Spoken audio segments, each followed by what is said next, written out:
Welcome to this presentation on Om Singing Vedic Philosophy for Music Education।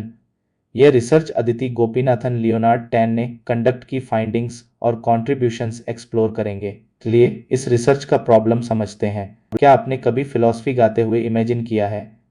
Dry academic papers पढ़ने के बजाय अगर हम उन्हें गाते तो?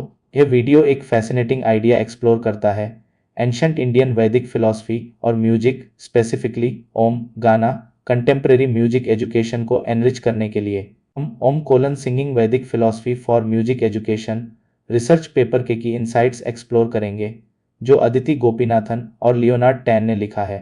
यह रिसर्च वेदास और उपनिषद से इंडियन फिलॉसफीज ऑफ म्यूजिक और एजुकेशन में डिल्वे करता है, जो एंशंट टेक्स्ट हैं जिनमें प्रोफाउंड विजडम है। सेंट्रल क्वेश्चन ये है, ये वैदिक फिलॉसफीज म्यूजिक एजुकेशन के मॉडर्न अप्रोचेस को कैसे इन्फॉर्म और ट्रांसफॉर्म कर सकती हैं।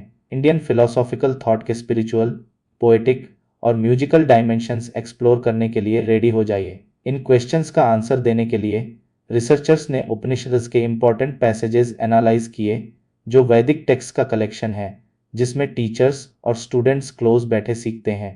फिर उन्होंने इन टेक्स्ट में मौजूद कोर आइडियाज को सिंथेसाइज किया। इसमें ओरिजिनल संस्कृत वर्सेस को केयरफुली एग्जामिन करना, उनके मीनिंग समझना और उन्हें कंटेम्प्रेरी म्यूजिक एजुकेशन से कनेक्ट करना शामिल था। इस एनालिसिस से 4 इंटरकनेक्टेड आइडियाज सेंट्रल निकले: गुरु टीचर, शिष्य स्टूडेंट, विद्या नॉलेज और मोक्ष लिबरेशन ऑफ द सोल।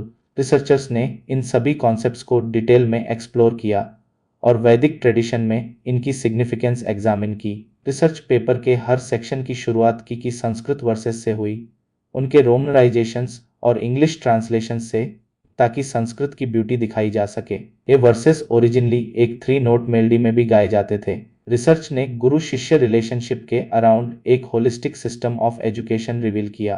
गुरु सिर्फ एक टीचर नहीं है, बल्कि एक रिवियर्ड फिगर है जो स्टूडेंट शिष्य को नॉलेज, विद्या और अल्टीमेटली सोल की लिबरेशन, मोक्ष की तरफ गाइड करते हैं।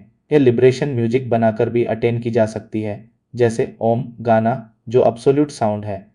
विद्या या नॉलेज सिर्फ फैक्ट्स कलेक्ट करने के बारे में नहीं है, इसमें ट्रूथ को सुनना, याद रखना और इग्नोरेंस और डार्कनेस को हटाने के लिए मेडिटेट करना शामिल है। यह अप्रोच स्टूडेंट के अंदर एथिकल और स्पिरिचुअल अंडरस्टैंडिंग को बढ़ावा देता है। इंपॉर्टेंटली, यह स्टडी समवेद को भी एक्सप्लेन करती है और स्पेसिफिकली ब्राह्मण अटेन करने के लिए श्लोकस गाती है। गुरु शिष्य रिलेशनशिप म्यूजिक एजुकेशन में मास्टर अप्रेंटिस मॉडल पर एक यूनिक पर्सपेक्टिव देता है, लेकिन यह हमें यह भी याद दिलाता है कि यह रिलेशनशिप इनहेरेंटली ऑप्रेसिव नहीं होना चाहिए, बल्कि कोलैबोरेटिव, केयरिंग और क्रिएटिव होना चाहिए। आइडियल सिर्फ टेक्निकल स्किल्स ट्रांसमिट करना नहीं है, बल्कि होल पर्सन को नर्चर करना है। रिसर्चर्स ने मॉडर्न म्यूजिक एजुकेशन के लिए 3 की एलिमेंट्स सजेस्ट किए हैं: इस रिलेशनशिप से सीखना, टीचर और स्टूडेंट के बीच कोलैबोरेशन, एक दूसरे की वेल बीइंग का डीप केयर और एक ऐसा लीनिएज क्रिएट करना जो कल्चरल वैल्यूज को प्रिजर्व और प्रमोट करे। हालांकि इस एंशंट सिस्टम में लिमिटेशंस हैं, जैसे ओरल ट्रांसमिशन पर रिलायंस और पोटेंशियल पावर इम्बैलेंसेस।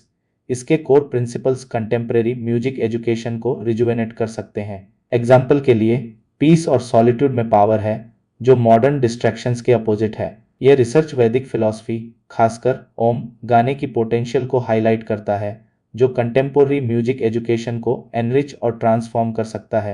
गुरु से स्टूडेंट तक, विद्या से मोक्ष तक, यह path holistic development, spiritual awareness और म्यूजिक की पावर पर जोर देता है, जो हमें अपने अंदर की किसी डीपर चीज से कनेक्ट कर सकती है। रिसर्चर्स म्यूजिक एजुकेटर्स से म्यूजिक एजुकेशन के लिए नए क्वेश्चंस पूछने और ईस्ट और वेस्ट से लर्न करके अपनी फिलॉसफीज शेयर करने के लिए कह रहे हैं।